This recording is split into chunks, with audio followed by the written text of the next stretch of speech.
আমি 28 কেজি ওজনৰ এটা পিঠিয়া মাছ দেখিলোঁ। তাৰ উপৰি 14 কেজি ওজনৰ চিতল দেখিলোঁ, বৰালি দেখিলোঁ। ঠিক তেনেধৰণে 10 কেজি ওজনৰ ভকুৱা মাছ এটা দেখিলোঁ। গতিকে লালুক বজাৰত খুব বৃহৎ আকাৰৰ মাছ ইয়ালৈ আহিছিল।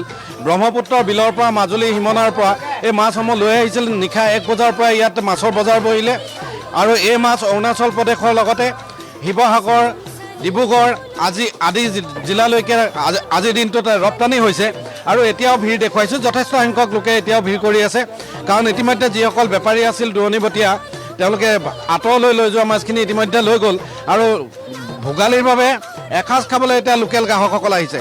মাছ চাব পৰা হৈছে নে কিনিব পৰা হৈছে? নাই, চাইছোঁ বহুত ভাল লাগিছে। বহুত ডাঙৰ মাছ ওলাইছে ইয়াত আৰু বিভিন্ন প্ৰান্তৰ পৰা আহি মাছবিলাক ইয়াত আহেটো। আজিৰ দিনটো এটা পৰম্পৰা। তাৰমানে লালুক বজাৰখন একদম ভূপেন্দ্ৰাই গীতত কৈছিলে যে লালুকৰ কান্ধলি শিৱসাগৰ বৰালি। হয় খাবলৈ ভাল আৰু খাবলৈ ভাল নিশ্চয় ভাল। ইয়াত আমি আহি চাইছোঁহি বহুত ডাঙৰ আকাৰৰ 22 কেজিৰ পৰা ধৰি বিভিন্ন ধৰণৰ চিতল ওলাইছে, পিঠিয়া ওলাইছে, ৰৌ, ভকুৱা, বিভিন্ন ধৰণৰ মাছ। ৰাজদীপ, মই দেখুৱাইছোঁ মাছ কেনেকুৱা ধৰণৰ মাছ ওলাইছে। চাওক, মোৰ হাতত এটা চিতল মাছ আছে। এনেধৰণৰ যেনে তেনে মই দাঙিছোঁ আৰু এই মাছ। এনেধৰণৰ মাছে আজিৰ তাৰিখত উভৈনদী হৈ আছে বজাৰ। এইটো কিমান আছে ৱেইট? 8 কেজি। এটা 8 কেজি ওজনৰ চিতল দেখুৱাইছোঁ। এয়া ব্ৰহ্মপুত্ৰৰ পৰা অনা মাছ। তেওঁলোকে 2-3 দিনৰ আগৰ পৰা পৰিকল্পনা কৰে মাছ ধৰিবলৈ আৰু তাৰপাছত এয়া আমি দেখুৱাইছোঁ আনফালে এটা চিতল, ডাঙৰ মাছ। আৰু ইফালেতো আমি যাব পৰাই নাছিলোঁ। যথেষ্ট সংখ্যক ক্ৰেতা বিক্ৰেতাৰ ভিৰ পৰিলক্ষিত হৈছিল। আগলৈ আমাৰ কেনেকুৱা মাছ কিনিব পৰা হৈছে নে চাব পৰা? মাছ চাব পৰা হৈছে, যথেষ্ট দাম বৃদ্ধি হৈছে। CM কৈছিলে, SOPও দিছিলে, দামটো ল'ব নোৱাৰিব মহলদাৰসকলে। বৰ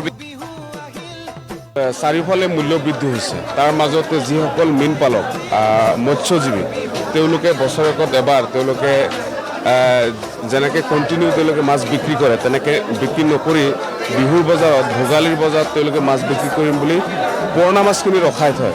প্ৰকাণ্ড মাছ ইয়াত ওলাইছে, কিন্তু গ্ৰাহকৰ যোৱাবাৰ যিটো ভিৰ আছিল, ভিৰ দি বাট নোপোৱা যিটো অৱস্থা, কিন্তু এইবাৰ আপুনি 1 বজাত নাহিলে, সেইকাৰণে আপুনি দেখা নাই। ইয়াত যথেষ্ট পৰিমাণে মাছ দেখিবলৈ পাইছোঁ।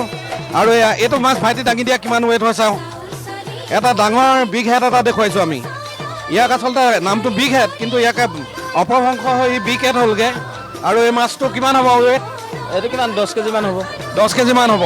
এনেকুৱা প্ৰকাণ্ড মাছেই এতিয়া লালুক বজাৰত দেখিবলৈ পোৱা গৈছে আৰু এতিয়াও ভিৰ দি বান্ধ নোপোৱা এটা অৱস্থা লালুকৰ বজাৰত। ইয়াত বাহিৰৰ মাছ নাহে, ইয়াত লোকেল মাছেই আহে। লোকেল যিসকল মৎস্য মীন পালক আছে, তেওঁলোকৰ মাছখিনি লৈ আহে অথবা বিলৰ মাছ আহে। আৰু আমি আন এজন গ্ৰাহকক পাইছোঁ। কিনিলে নে মাছ? কিনিব বিচাৰি ফুৰিছে নহয় জানো? দাদা, কিনিব পৰা হ'ল?